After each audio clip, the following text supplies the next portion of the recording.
Insulting ആണ് ഏറ്റവും മികച്ച ഇൻവെസ്റ്റ്മെൻറ്റ്. 2 ദിവസം മുൻപ് എൻ്റെ ജിമ്മിൻ്റെ ഫേസ്ബുക്ക് പേജിൽ ഒരു റീൽ ഞാൻ ചെയ്തു. അടിവയറ്റിലെ കൊഴുപ്പ് വെണ്ണ പോലെ അലിഞ്ഞു പോകും എന്ന് പറഞ്ഞുകൊണ്ട്. ആക്ച്വലി അതൊരു ഫണ്ണി വീഡിയോ പോലെ ചെയ്തതാണ്. ഞങ്ങൾ വീഡിയോ ജിമ്മിൽ എടുത്തു കഴിഞ്ഞിട്ട് എൻ്റെ ഫ്രണ്ട്സുമായിട്ട് ഡിസ്കസ് ചെയ്ത് പറഞ്ഞു, ഇത് പോസ്റ്റ് ചെയ്താൽ ധാരാളം നെഗറ്റീവ് കമൻറ്റ്സ് വരുന്ന ഒരു പോസ്റ്റാണ്. അങ്ങനെ അറിഞ്ഞ് തന്നെ പോസ്റ്റ് ചെയ്തതാണത്. അതുപോലെ തന്നെ ആ ഒരു വീഡിയോയ്ക്ക് 100 കണക്കിന് നെഗറ്റീവ് കമൻറ്റ്സ് ഉണ്ടായിരുന്നു. പക്ഷേ 13 ലക്ഷം ആളുകൾ ആ വീഡിയോ കണ്ടു. ഈ 2 ദിവസം കൊണ്ട് 10,000-ലധികം ആളുകൾ ആ വീഡിയോ ലൈക്ക് ചെയ്തു. 100 കണക്കിന് ആളുകൾ ആ വീഡിയോ ഷെയർ ചെയ്തു.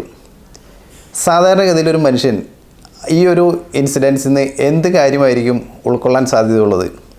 നമുക്ക് കിട്ടിയ 100 കണക്കിന് നെഗറ്റീവ് കമൻറ്റ്സ് നമ്മളെ തകർത്ത് കളയില്ലേ? 10,000 ലൈക്കിൽ 100 എന്നത് എത്ര ശതമാനം വരും? നമ്മളെ ഇഷ്ടപ്പെടുന്ന അല്ലെങ്കിൽ നമ്മുടെ വീഡിയോ ഇഷ്ടപ്പെട്ട 10,000 കണക്കിന് ആൾക്കാരുണ്ട്. നെഗറ്റീവ് കമൻറ്റ് പറയുന്നത് വെറും 100 പേരാ. എത്ര ശതമാനം വരും? നമ്മുടെ നിത്യജീവിതത്തിലും നമുക്ക് പലപ്പോഴും ഫിറ്റ്നസിൻ്റെ കാര്യത്തിലൊക്കെ ബോഡി ഷെയ്മിങ് നേരിടേണ്ടി വരുന്ന ആളുകൾ ധാരാളമുണ്ട്.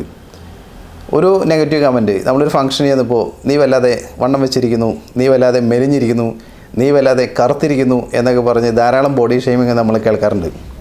അല്ലെങ്കിൽ നമ്മുടെ പല കുറ്റങ്ങളും ആളുകൾ പറയാറുണ്ട്.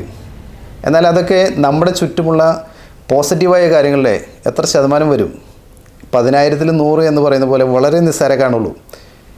നിങ്ങൾ ഇന്ന് ഏതെങ്കിലും നെഗറ്റീവ് കമൻറ്റിനെ ഓർത്ത് അല്ലെങ്കിൽ നിങ്ങളെ ആരെങ്കിലും കുറ്റം പറഞ്ഞതിനെ ഓർത്ത് വിഷമിച്ചിരിക്കുന്നൊരു വ്യക്തിയാണോ? നിങ്ങളുടെ ചുറ്റുപാടും ഒന്ന് കണ്ണുയർത്ത് നോക്കിയാൽ ധാരാളം നല്ല കാര്യങ്ങൾ, പോസിറ്റീവായിട്ടുള്ള കാര്യങ്ങൾ തീർച്ചയായിട്ടും നിങ്ങളുടെ ജീവിതത്തിലുണ്ട്. അതിനെക്കുറിച്ച് ഓർക്കുക. നെഗറ്റീവ് കമൻറ്റ്സ് നമുക്ക് വളരാനുള്ളൊരു വളമായിട്ടെടുക്കുക. അറിയാമല്ലോ, ഒരു വാഴ നട്ട് വളർത്തിയാൽ പൂവൻ വാഴ, നല്ല അസല് പൂവൻ പഴം കഴിക്കാൻ എന്ത് രസമാണ്, ആർക്കാണ് ഇഷ്ടമില്ലാത്തത്? എന്നാൽ ആ വാഴയ്ക്ക് വളമായിട്ടിടുന്നത് ചീഞ്ഞ ഇലകളും നാറുന്ന ചാണകവുമാണ്. നെഗറ്റീവ് കമൻറ്റ്സ് എല്ലാം നമുക്ക് വളരാനുള്ള വളമായിട്ട് മാറട്ടെ. ഇടയ്ക്കൊക്കെ ജീവിതത്തിൽ മറ്റുള്ളവർക്ക് കളിയാക്കുന്നതിന് വേണ്ടി നമ്മൾ സ്വയം നിന്നു കൊടുക്കണം. ആ കളിയാക്കലുകളെ അതിജീവിച്ചു വരുന്ന നമ്മുടെ വ്യക്തിത്വത്തിന് കൂടുതൽ തിളക്കമുണ്ടാവും.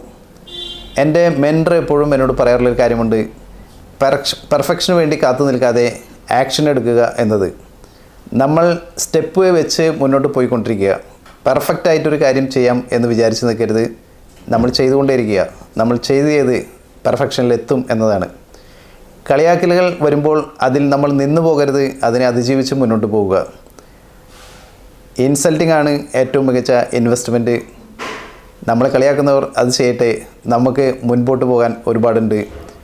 ഇന്ന് ഏതെങ്കിലും ഒരാൾ, ഈ വീഡിയോ കാണുന്നവർ, നമ്മളെ ആരെങ്കിലും കളിയാക്കിയതിൻ്റെ പേരിലോ നമുക്കുണ്ടായ ഏതെങ്കിലും ഒരു നെഗറ്റീവ് ഫീലിൻ്റെ പേരിലോ വിഷമിച്ചിരിക്കുന്നവനാണെങ്കിൽ ആ റൂമിൽ നിന്ന് പുറത്തേക്ക് ഇറങ്ങി ചുറ്റുപാട് നോക്കുക.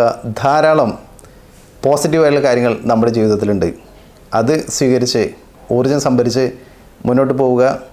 നല്ല ഒരു ദിവസവും നല്ലൊരു ജീവിതം ഏവർക്കും ആശംസിക്കുന്നു.